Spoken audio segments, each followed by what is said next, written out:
This project, this blog project, has the potential to create a global conversation. The interest of women academics, women religious, women involved in building their nations and their societies is very great in the conversations that are going on in other parts of the world. But their access to those conversations is much more limited. They don't have the ability to travel as much. And so if we could use this blog as a way of creating a global conversation in places where no other way of global connections are possible, I think that'll be a huge achievement.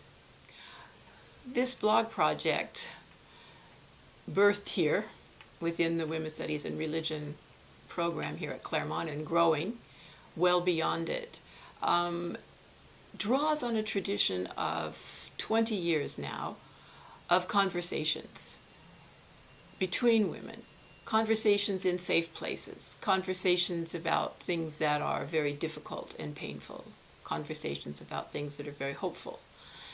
And these conversations have taken place in classrooms, they've taken place in coffee shops, they've taken place in homes, but they've always been small because they've been limited to the number of people who are present.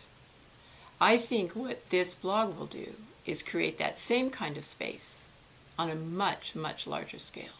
As a second, what I guess we are now calling second wave feminist, I have found this blog to be a special place for two reasons. One, because it is a genuine conversation between second and third wave feminists. We've done conferences, we've done special events to try and stimulate that conversation. I think the blog has really achieved and created a space for an ongoing conversation. Secondly, I'm really interested in what the next generation of feminist women are going to do with the whole field of religion.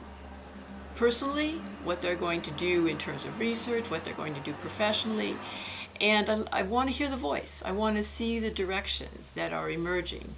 And the blog is very exciting because you're starting to see a diversity, you're starting to see themes that emerge that are common questions, and I think that will grow. And I think the more diverse it is, the more, the wider the spectrum of ideas that are represented there, that will be the real measure of the success of the blog. The blog, while it creates a public space, a global space, it also creates an intimate space, creates a space where it feels safe to speak your mind, to speak your heart. And what I see coming out of this kind of space that you've created for women is a new kind of confidence, a new kind of feminist consciousness. This may be the way feminist consciousness raising works in this next generation.